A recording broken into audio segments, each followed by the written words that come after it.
વેણી ભાભી નરસિંહ મહેતાના કંઈક વધારે પૂરતા જ ગુણ ગાતા હતા.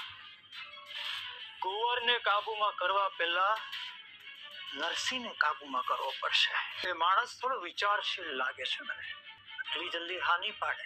એના માટે આપણે કોઈ યુક્તિ કરવી પડશે. બધા માટે કિંમતી વસ્તુ લઈને નરસિંહભાઈના ઘરે મોકલાવી. કિંમતી ભેટ જશે એટલે બૈરાવ હરકાઈ જશે અને નરસિંહભાઈને ના પાડવા જેવી કોઈ વાત રહેશે જ નહીં. નરસિંહભાઈ, તમને કઈક ગેરસમજણ થઈ લાગે છે.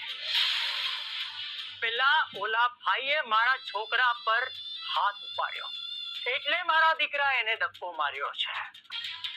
એ નરસિંહ પોતાની મર્યાદામાં રહેજે, સમજ્યો? અનુકરભાઈ, હું ક્યારેય મારી મર્યાદા ઓળંગતો જ નથી. નરસિંહ, હવે જો હું શું કરું છું તારી સાથે, તારે તારા દીકરીના લગ્ન મારા દીકરા સાથે કરવા જ પડશે.